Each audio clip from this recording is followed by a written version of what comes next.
What's going on, everyone? Welcome back to the Josh Button Podcast. Today, I'm joined by Niklas Gustafson, co-founder of Natruly. He has his own podcast, Hungry for Change. And to be quite honest, I was just telling him before we started recording, I am so aligned with everything that he promotes. All of his messaging is, right up our alley. Everything that I've talked about on here as far as ancestral nutrition and true health, true wellness, he is definitely sharing on his pages. So give him a follow. But Niklas, thanks for being here. And let's go back to celiac, because actually there's a lot of people that have faced this issue. And I think the people that have successfully overcome it went down your road. But share us how that affected you early and why you got into it, where you're at now with that ailment. Yeah, I'm actually a celiac since birth. So I was about 1 year old when my mother realized that something was wrong, when I was having the formula. And almost didn't make it. So from a young age, I started to get interested in food. I remember when I was only like 5 or 6 years old, when I went to these birthday parties, everyone had the birthday cake and I couldn't have it. And it was pretty tough, because at that time in the 70s in Sweden, there wasn't much you could buy in the supermarkets. I remember starting to experiment with my grandmothers in their kitchens to bake our own bread, cookies, even pasta. And I learned a lot from them when I was a child. And, also realizing what food actually contains, because I don't think most children um, know what's in all kinds of processed foods or ultra processed foods. But when you're allergic to something or intolerant to something, you have to make it on your own. You need to realize what's in different kinds of food contained. So that was like I learned so many lessons when I was a kid. And stomach, when you have a belly that hurts, a lot of pain, well, then you realize that, okay, that's not what I want tomorrow. So you learn the hard way. Yeah, unfortunately, I think that's the only real way to learn some of these lessons is through discomfort and Yeah. somewhat an agonizing background or something that you had to go through for you to actually really pay attention to what works versus what doesn't. So when did you get into helping others, and when did you realize that ancestral nutrition and kind of staying away from the ingredients list, so to speak, was the way to go? Yeah, so that was much later in life. I would say when I was about 40 years old, I got divorced, and a friend of mine, he was telling me that his sister was working in a restaurant in LA, in California, and that it was a paleo restaurant, and I never heard about paleo. And he started to explain to me what it was, and I got interested, and I started to cut when I was about 40 years old. Now I'm 56. So when I was about 40, I started to cut down on sugar. That was like the first step. So refined sugar, I really first I cut down, and then I completely stopped eating refined sugar. But then I felt so good. I thought, yeah, this is amazing. I want to keep going down this rabbit hole, learn more about paleo. And then I stopped eating oatmeal in the morning. I stopped eating potato, rice. Since I was gluten intolerant, celiac since birth, I never had pasta really or pizza. So perhaps it was easier for me, to jump on the paleo lifestyle than for most of people.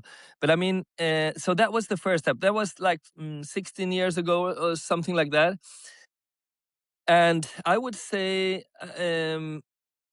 even at that point, I was so happy to have found this new way of eating. So I already at that time I started to tell my friends, my family, you should definitely try this. You should definitely try to do what I did. So that was the first step. And the next step, I would say, it was like maybe 7 years ago when I started to communicate with a broader audience in social media. 6 or 7 years ago or so.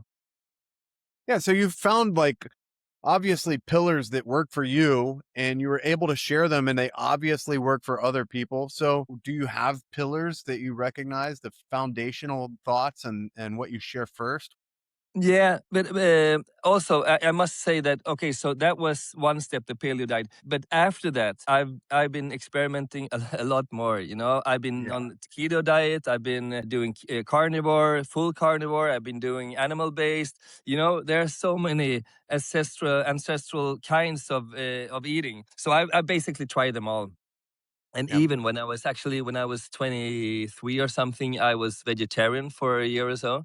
So I have experimented with everything you could experiment with. Pillars, yeah, I mean, what kind of pillars do you mean when it comes to food, or like in lifestyle in general?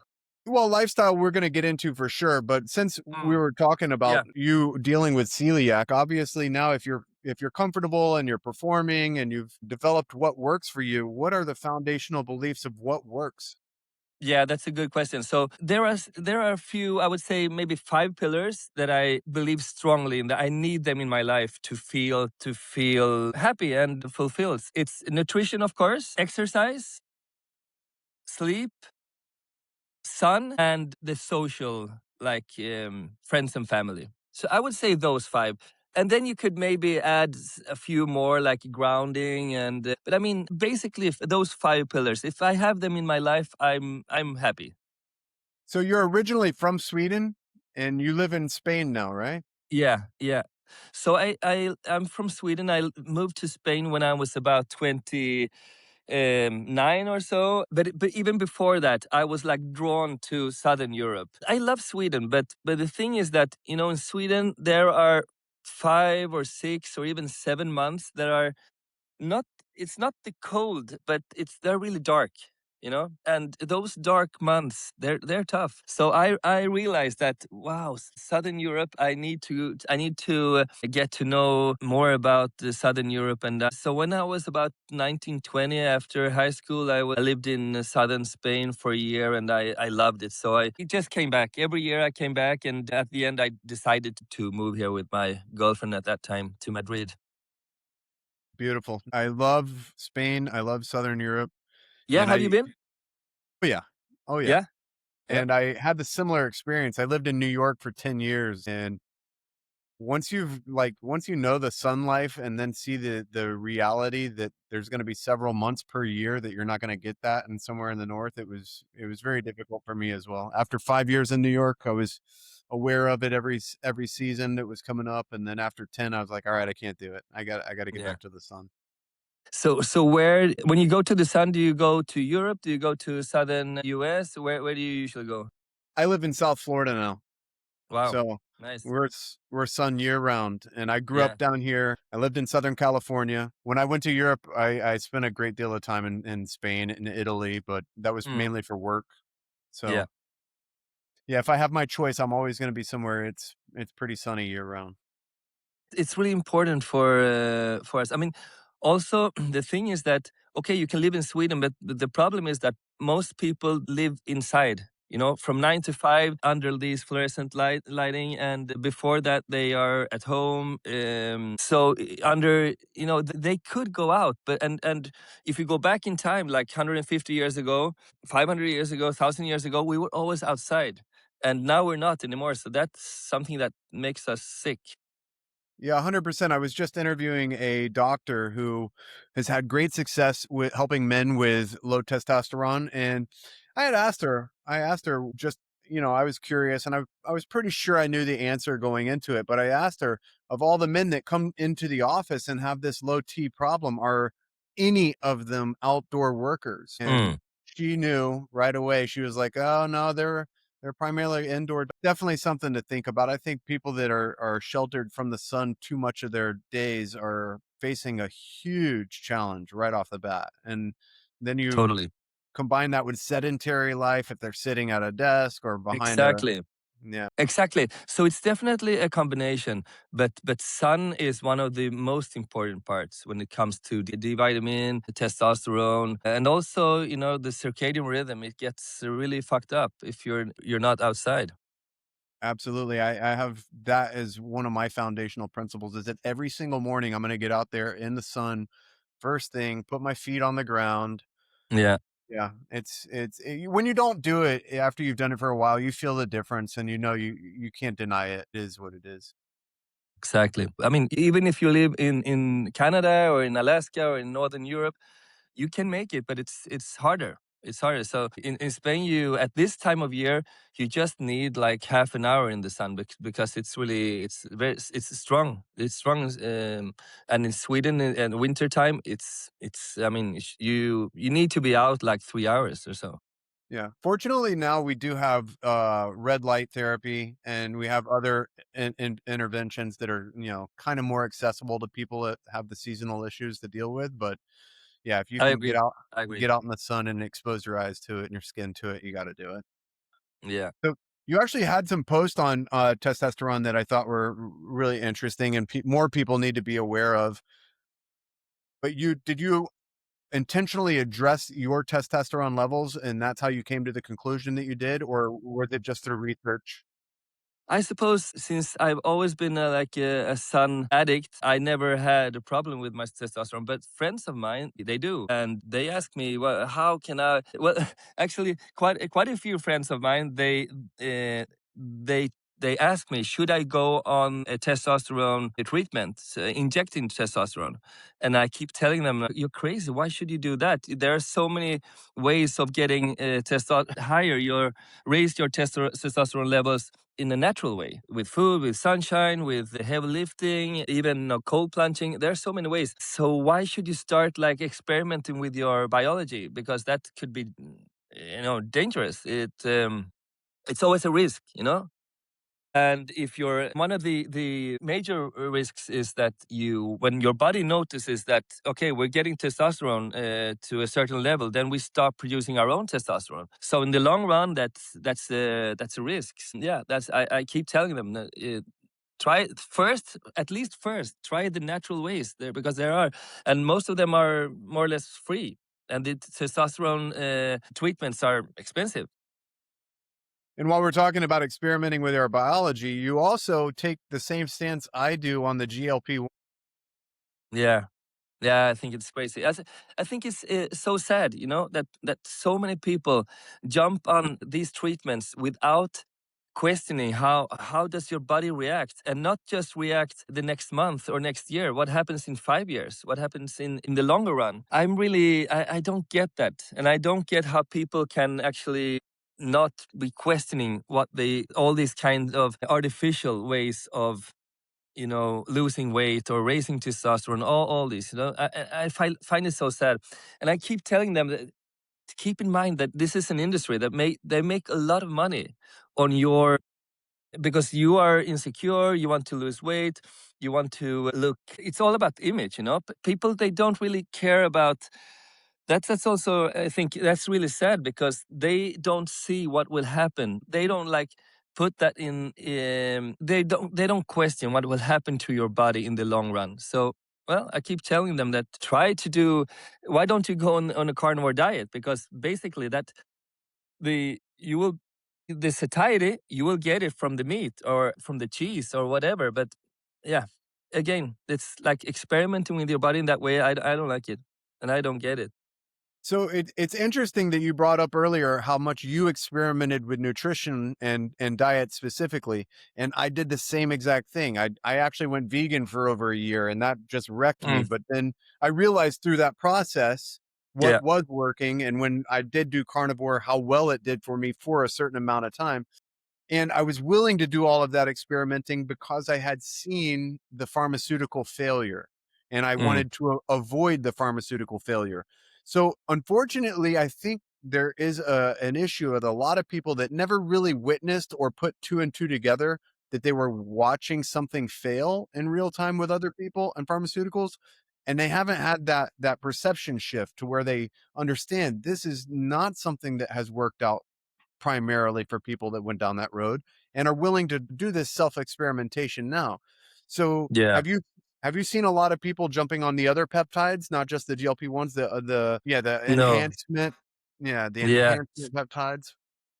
Actually, I don't. I know there is like there's a hype right now with peptides, but I haven't. I don't know anyone that that tried it. But I mean, in general, the pharmaceutical industry, and but if I compare Sweden to Spain, Spain kind of they tend to love medications more than Swedes do. I would say Swedes are a bit more in touch with nature than Spaniards are.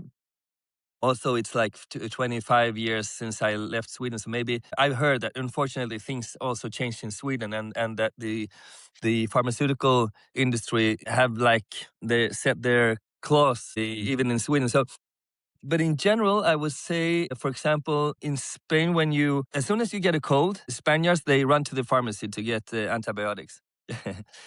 And that was the eternal discussion between my mother, the mother of my first two children, and I. She always wanted them to have antibiotics, and if they had a fever, they should have some medication to lower the fever and all that. So we always discussed that. And that was like 20 years ago. My oldest son is 20 years old. So yeah, that's always something that some people believe, that there are miracle drugs. And I keep telling them there are no miracle drugs. All drugs come with side effects. You just need to choose between getting the drug and having the side effects, or maybe just doing the natural way. If you have a cold, okay, you have a fever for 2 or 3 days, and then you gotta get better. Just rest and get some sleep, and it's gonna get better. But not everybody sees it that way, Yep. and that It's can be interesting. frustrating. Yeah, it's definitely frustrating. And it's interesting that our grandparents were probably more inclined to go, oh, he's got a fever. He's cooking something off. He's going to be fine. Well, if it gets really bad, we'll throw some ice on him. But really, we want to let him rest and then give him good nutrition, the good homemade soups and things to bring him back. And now Exactly. this generation, somewhere along the lines, it did shift. And I've had this conversation multiple times in the last six Yeah. months where somebody would Yeah. have a fever or some symptoms and they just want to run out and pop a pill for it or Yeah. take Yeah. something to take it away. It doesn't make sense. I certainly think that part of the explanation is the money behind it, because as you know, the pharmaceutical industry is huge, and there is so much money behind, and so many also different levels that are making money on the pills. So Mhm. it's tough, and that's why I think that people like you and I, we at least try to communicate, and the So what is the advertising like in Spain? One thing I didn't do when I was there was watch a lot of TV because I was outdoors, I was doing shoots and different things. Do they advertise pharmaceuticals a lot on television there? I never watch TV, so I don't know, but before, when I did watch, but that was like 20 years ago. So Yeah. I don't have an answer. Are But you you do see advertisement for medications all over. So yeah, yeah, I billboards and things suppose they like that? still do that. Yeah, I suppose you still, not as much in the US. I understand that in the US you see a lot of advertisement all the time, on TV. But I don't know. I can't answer your question. Everywhere here, it's everywhere. And I was just wondering if it was, as predominant and as dominant in the marketplace there as it is Mm, here. mm. You're a YouTuber. Do you watch other things on YouTube? Do you take in information that way, or do you Yeah, a lot. focus on creating? No, no, no. I would say YouTube. Yeah, YouTube is definitely one of my sources for getting information. All kinds of podcasts or interviews. Yeah, I think it's amazing. And it's even better now than it was a few years ago, because as you know, during the pandemic there were censoring, a lot. There were Hmm. lots of filters. But I would say, the last couple of years, I don't know if it was when RFK Jr. and Trump got to power again, and they took away those censorships. I agree 100%. I had things that were pulled off of YouTube before, and it was Right? interesting. It was interesting how I stopped getting strikes or things getting removed. So, Yeah. Yeah. uh, I couldn't even mention anything about vaccines, for example, mhm, and now I do. mhm. But there was, as you know, there was a time when if you did that, you could basically you got shut off, and how do you say it? You got censored. Yeah, Yeah, the same thing I found here with Instagram and with little apps like Nextdoor and weird things. I got kicked off of so much during yeah, pandemic. It yeah. was weird. And that got so much better. So I think that I mean, YouTube nowadays is really, I mean, all kinds. I'm not talking about only health or lifestyle. I'm talking Mhm. about in general all kinds of information, all kind of information that you don't get on mainstream media. You can find it on YouTube. All kinds of alternative media channels. They are on YouTube. So let me ask you, do you consider yourself a conspiracy theorist? I don't, but a lot of people that know me, they might think I am. Because, and to be honest, if you would have asked me 2 years ago, I would say I'm definitely not. But today I might say maybe Me because some of the things that I promote or that I communicate today, they would see as conspiracy theories. And 1 year later, they're not. Right. One thing, for example, that I changed my mind a lot on are vaccines, and not just mRNA vaccines, but vaccines in general. The vaccines that you give to children when they're newly born. I mean, I think they're crazy. And that was not, I didn't even question that like 5 years ago. See, this is, in my opinion, one of the most hopeful things, one of the best turn of events since 2020, since COVID, is that the I was always viewed as a conspiracy theorist by people that believed everything mainstream that I was pushing back against. Yeah, In that time, it was even worse and it was magnified, and people, wouldn't have conversations about certain things. And now the conversations are everywhere. And it's not yeah, I just the know. people who were already on the boat. There's a lot more people who are entertaining things that are way outside the realm of I what know. they would admit not that long ago. I totally agree. I mean, um, if we if we kind of, how do you say that, if you keep what's good from something bad, like the pandemic, Hmm. the good part of the pandemic is just what you said. People became much more skeptic, and so that's something that we can actually keep from those years. Yeah. I one of those. I mean, I wouldn't say that I didn't question vaccines 20 years ago, because I did. Because my first son, when he was born 20 years ago, we actually went to Spain's the only natural clinic. How do you say? Yeah, where you can give birth, and the only place in Spain where you could give birth in a natural way, and those were all anti-vaccine, all of them. So I did already at that time. I got interested in that, but I wouldn't say, because I still gave the most like common or the basic vaccines to my children. I did, but today none. I mean, my youngest daughter is 2 years old, and we're expecting another, probably the last one, in November. And we're not. Congratulations. Thank you. Giving them any vaccines anymore. Yeah. Not even one. I agree with you completely. So when you say uh there was a natural birthing process, what does that entail specifically? Well, there are so many different levels. So you Mm. can go all natural, and you have zero medications. In English, it's called epidural. Mhm. Yeah. Epidural, the back, yeah. Exactly. So no epidural, no medications, not even painkillers. I mean, that's up to the mother if she wants painkillers or not. And then you give birth in water, Yeah, water birth. which is beautiful. And everything is just kept as natural as possible, like we gave birth like 500 years ago. Yeah. And actually, for our last one, if everything goes fine, then we're gonna give birth at home, which is not very normal and not very common in Europe. I don't know about the US, but here it's pretty uncommon. There is a movement for people who have been aware that the hospital setting is not the best setting to deliver your child in, as far as under the fluorescent bulbs and Yeah. heavily medicated and rushing the process or doing C-sections for no reason. There's a lot of things that people are now, we did home birth or we did a natural birthing process. And, you know, everybody's interpretation of that is going to be a little bit different, or maybe even possibly so far natural that it could have been 200 years ago in, Yeah. yeah, non-electrical situation. So I always like to have that conversation. Let's talk about some food again.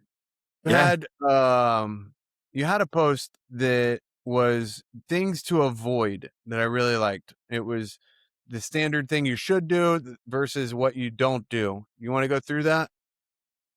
Yeah, of course. I have it. Yeah. I So don't e- I don't ice even remember cream. the ice Yeah, cream. ice cream. I love ice cream, Yeah, but and I do. we came to Yeah, the same conclusions about ice cream. Most of the store bought ice cream isn't what you want to eat. exactly. And I make my own ice cream at home.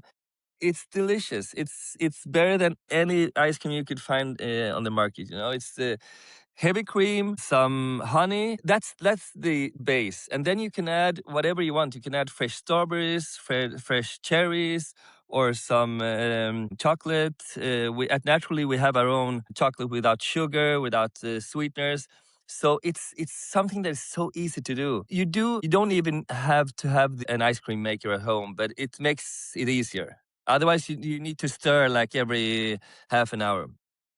But I mean, So, it's something. Yeah. do you have raw dairy where you're at? I do, but it's very hard to find it's hard to find in Spain. Well, the non-pasteurized dairy is hard to find in Europe in general. I do have my suppliers, but I have so many different suppliers, with meat and fish and seafood and dairy and eggs, and I send them a WhatsApp message, and the next day I got delivered at my home. But it's hard in Sweden. So in Southern Europe, you have this ultra high pasteurization, Mm-hmm. UHT. I don't know if you, Yep. yeah. So, but that you don't have in Northern Europe. I suppose it has to do with it's just warmer here, and it's but it's hard. I mean, I realize that in the U.S. nowadays there are states that allow you can sell non-pasteurized raw dairy, but in Europe it's tough. I hope that we get the same movement as you have in the U.S. with raw dairy, but still where the dairy lobby is too powerful in Europe so far. You need to know the farmer. If you know him, you can get hold of it, but it's not easy. Yeah, it's almost like the black market for food Yeah, is yeah. going on. Isn't that crazy? You can sell alcohol. You can buy as much alcohol as you want. You can kill yourself drinking alcohol, but you're not allowed to buy raw dairy. Yep. It's amazing how we've been convinced that this is normal and should be accepted as well. So you avoid the plant milks.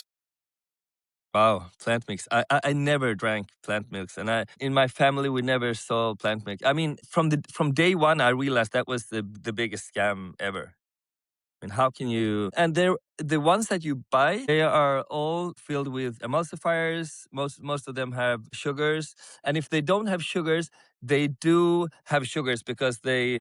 I don't know about if you know aware about the process, but with enzymes you convert like starches and fibers into sugars. So it's like it's just a big scam. And I'm happy to see that these companies are actually they're not doing very well anymore. Yeah, there a lot of them are going out of business and realizing that Yeah, they yeah. yeah. And one of the biggest ones, Oatly, is Swedish. But yeah, that's the business idea is such a disgrace because people they're not aware of what's actually inside what they contain and the sugar high that these. I mean, the only thing that people makes people consume them is the sugar. It's a high level of sugars in it. So yeah, that's such. Yeah, they're doing the same thing with the pea protein and the vegan dishes, the meat, fake meat stuff. Yeah, It's yeah. trash. Another example of a business that is slowly dying. Well, not even that slowly because there's been like Yeah, they're rapidly, crashing. Yeah, which is a which is good. great thing for Which the is a health great of thing. Exactly, which is a great thing because they're really they promote a very unhealthy way of eating. So yeah, it is good that they are crashing. So another thing on the list of non-negotiables that you will not consume is high oxalate vegetables. And I've had the oxalate conversation so many times that Yeah, you'd think more and more people would understand it and know it by now, but it still doesn't seem like the no. education's out there. I know, and when I was a kid, spinach was the healthiest thing you could eat. Yeah. And it feels like people still don't get it. I don't think. I mean, 1 out of 100 may know what an oxalate is. Most Mhm. people have never heard of oxalates and still thinks that spinach is the best you can eat. So, but I mean, in my family, we never eat green leaves. Of course not. And I mean, if you put like in front of a kid, if you put like meat and green leaves, a kid would never eat that. And by intuition, he or she knows that that's not for me. Yeah, it's funny how we start like going backwards as we get a little bit older. We should just trust that instinct from the beginning. Exactly. And if you're getting to the kid to eat those green leaves, you have to like really force him, oblige him to eat it. Otherwise, he's not going to eat it. So why should you do that? I think with whole foods, it's just, I mean, it's up to the kids to choose what they could eat. And then I often get the answer or the comment that, okay, yeah, but then you're going to put ice cream and the kid's going to have the ice cream before the meat. Yeah, but the ice cream most of the times is not whole foods. It's processed sugar, seed oils, etc. And that product is made for for the child to be addicted. So you cannot put like refined, processed, ultra processed food on that plate. But as soon as we're talking about whole foods, then let the kid decide for himself. Absolutely. Yeah, that's one of the things that I guess we could address a lot better is the baby formulas themselves and the nutrition that we're giving kids. They're not exactly setting us up for success with what they put on the shelves and what they're offering and what they're suggesting we feed them in the first place. Exactly. Yeah, yeah. So that's so sad. You know, we start with the baby formula when they're 3 or 4 or 5 months old. So that's not a good start. Sugar and So seed oils. Yeah. your company Natruly offers good whey protein products. What else do you guys offer? Yeah, so we offer. We started out with granolas because that was like something that I was struggling with like 10 years ago when I went into paleo and I wanted to find a grain-free granola. So grain-free granolas didn't exist in Spain, and almost I would say that they didn't exist in Europe at that time. Now you see our competitors; they also have they offer this, some kind of similar product. But we started out with granolas, and then chocolates, nut butters. We have the Nutella, our own Nutella, which is an amazing product. Actually, that's our best seller with 43% hazelnut and no bad oils and no sugars, no sweeteners. Everything. Okay, so granolas, chocolates, nut butters, Nutellas, and then we have our cookies, gluten free. Everything is gluten free, and everything is sugar free, and everything is free from seed oils and from artificial sweeteners. Do you sell in Yeah. the United States? No, we don't. I would love to, but I mean, the logistics doesn't. You need to produce in the U.S. if you're. Otherwise, it's going to be too expensive. And as you know, the American market is very competitive. Most of our products you can find them in the U.S. I mean, actually, I got a lot of inspiration from California when I was there, in L.A., in San Francisco. What's the name of that? Evron? What's the name of the shop in Air One. Evron?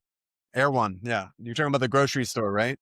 Yeah, yeah, and I mean, already at that time when I was there like 15 years ago, they had loads of chocolates without sugar and sweeteners, and I mean, the products, most of them, maybe our Nutella is still something that could is like kind of unique, even Yeah. on your mug is, yeah, That's exactly what I was thinking is I yeah, ate Nutella when I lived in France. We had Nutella and banana crepes and we had Nutella all the time and I wasn't aware at the time of the ingredients. I didn't look at the ingredients, but a few years ago when I realized the seed oils were in there and I was like, "All right, yeah. it's trash." Seed oils, refined sugars. Yeah, yeah. So that's a horrible, horrible products, and that's why that's our bestseller because that's our product is so far. It's like comparing a really like pure chocolate with 95% cacao compared to one with 20-25% cacao. It's that is so sweet, and it's like you will never go back to that one after trying ours. So, you're also alcohol free or you're low alcohol? What do you No, believe? no, alcohol free completely. That Yeah, was same. actually 4 years now. And To be honest, that wasn't something that I never thought I would stop drinking alcohol, but I was doing 4 years ago, I was doing my 13th Ironman in Italy, and I thought, why not try to not drink anything at all before, no alcohol, like 1 month before the competition. So yeah, which I did. Finished the Ironman, and then usually we have a beer, a glass of wine afterwards. And I thought, why should I do that? It feels good as it is. So I went on like a few weeks, and then the weeks become months, and suddenly 4 months later it was New Year's Eve, and I thought, okay, now I've been off alcohol for months. Let's celebrate the new year with a glass of champagne. Champagne was probably the kind of alcohol that I liked most. So I was there with my wife in the mountains, in the Alps, and we opened the bottle of champagne and Happy New Year. And then, like the taste of that, it didn't taste like I was used to. I didn't like the taste at all because the taste of alcohol was so intense. My body realized that, wow, this is poison. And so I thought, okay, so if I don't like the taste anymore, why should I drink alcohol? And that was 4 years ago, almost 4 years ago. And the only thing I regret is that I didn't stop drinking alcohol before. I mean, and I keep telling my friends, especially my friends that they drink. Some of them they drink way too much, and I keep telling them, okay, just try it. Just try to give it up for 3 months, because there is like a threshold. If you can really try to not drink one even drop of alcohol during those three months, there's a good possibility that you will stop and that you won't go back.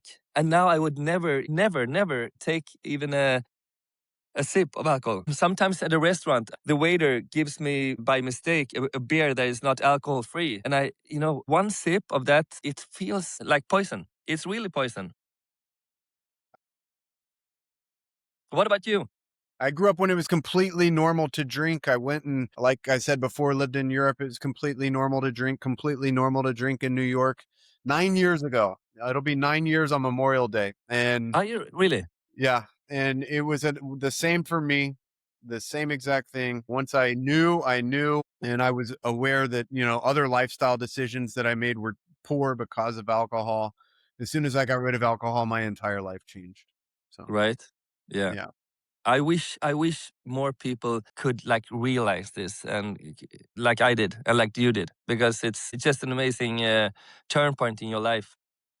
Absolutely. And I think one of the reasons that it's so accessible is because once you don't have that in your life, you're really more aware of the other things that you should not be consuming and the other things that are traps as well. And there's Totally. a lot of money made from our ignorance in the situation.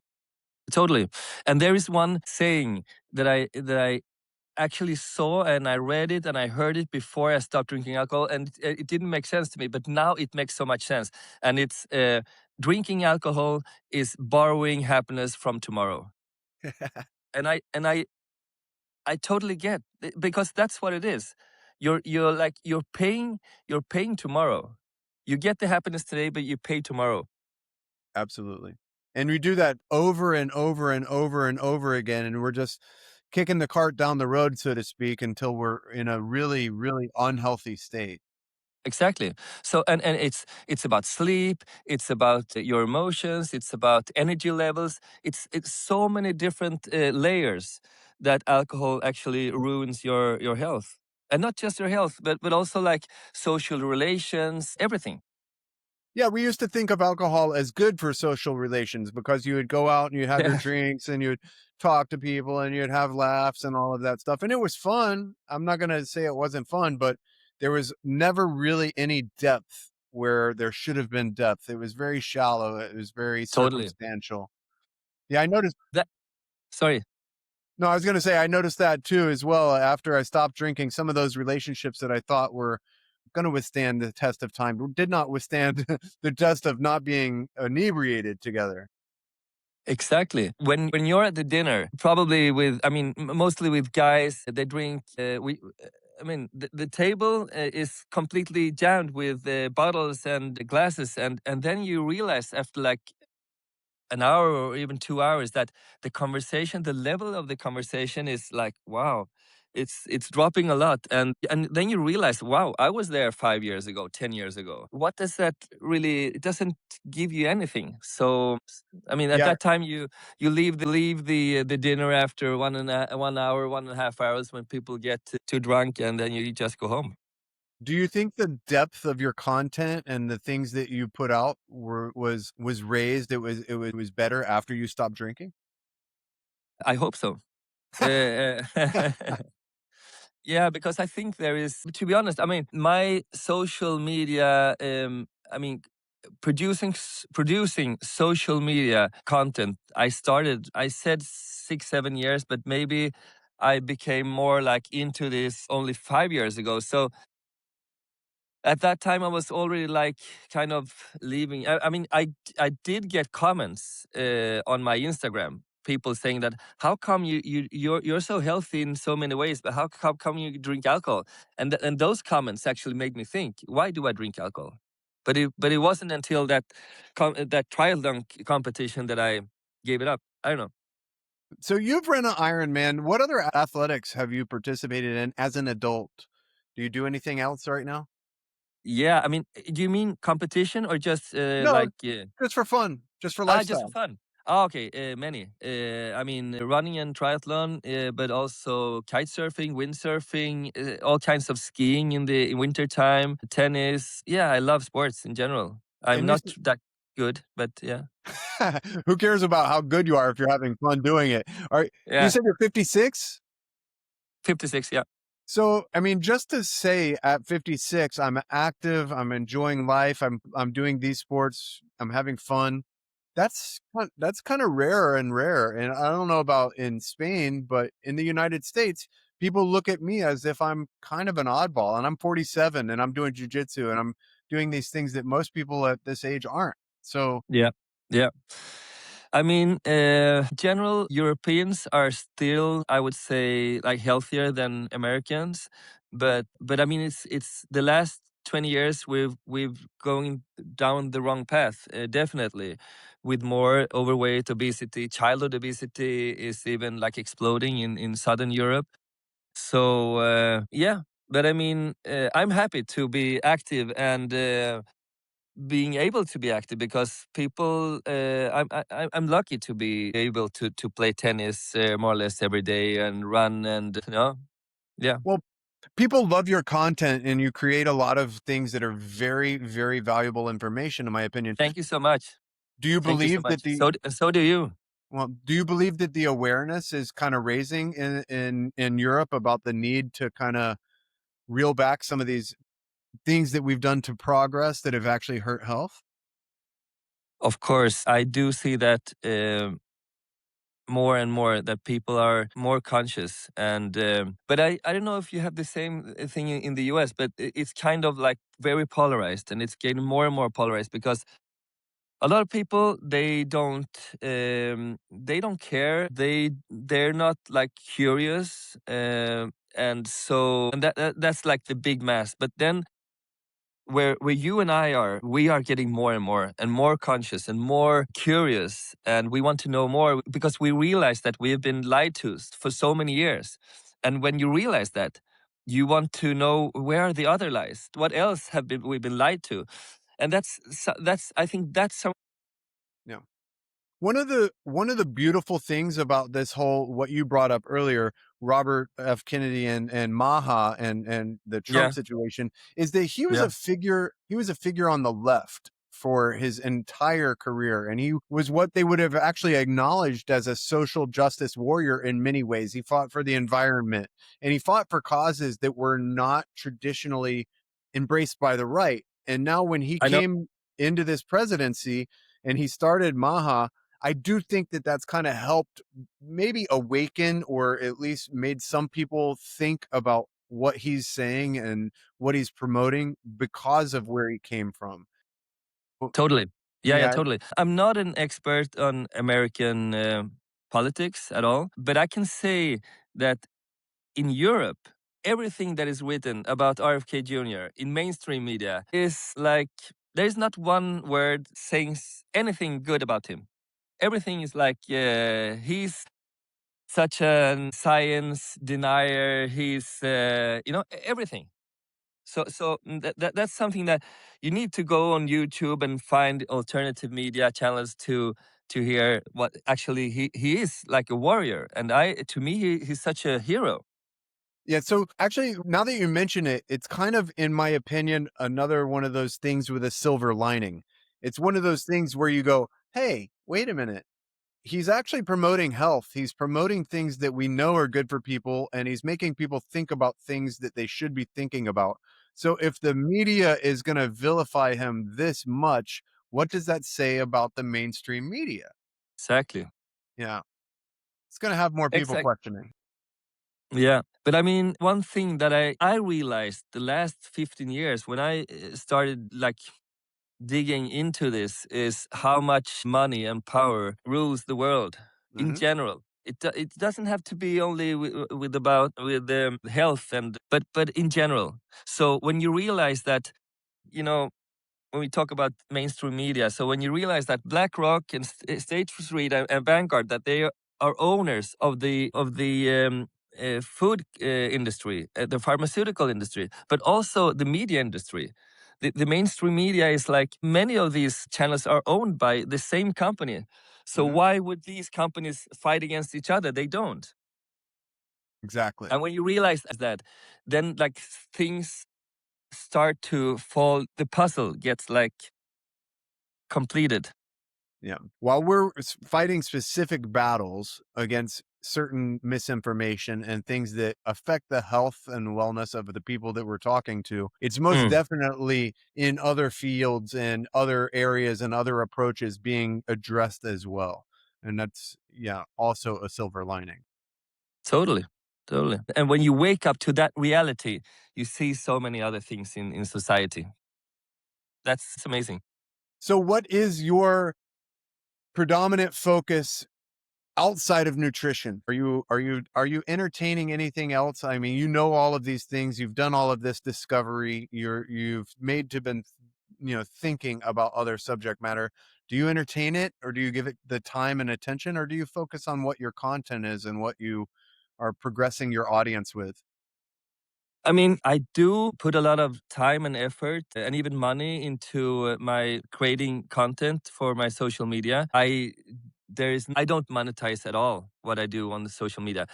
But then I do run my company Natruly, which is that's my professional, like my business. But then I also have 5 kids, soon gonna be 6 kids. So I don't have time for more than I am into at the moment. You don't limit yourself. It doesn't seem like you're in any way censoring yourself or your information. You have a nice little diverse grouping of things on your channels that you're like entertaining. You're going into kind of, I mean, if you want to think about it, you're going into war against GLP-1s when you post something like what you've posted, in a good Yeah, way, because people need yeah, need advocates for their ignorant side, for things that they haven't yeah, entertained themselves yet.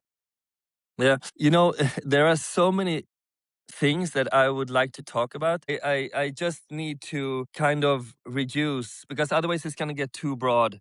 GLP-1s, for example, and even vaccines. I didn't talk about vaccines 1 year ago. I started. So there are other things, and I don't know if you've seen my videos about the European Union, the bureaucracy. I have a video coming out on Monday about how GMO crops are going to be labeled. They're not going to be labeled GMO crops anymore. So there's so many really horrible things going on in the European Union. So I could even go more into politics and. I became so anti EU the last couple of years. For me, it's more about I need to reduce, like, because otherwise it's gonna get too broad. Have you thought about a potential future in politics? No, I haven't. Not even I locally haven't. where you're at, huh? No, sorry. Not even locally where you're at in Madrid. I don't think so. I admire people being in politics because it's not well paid and it's a pretty tough. it's tough to be in politics, but I don't. I mean, like what I do, and I like to the engagement that I get from people.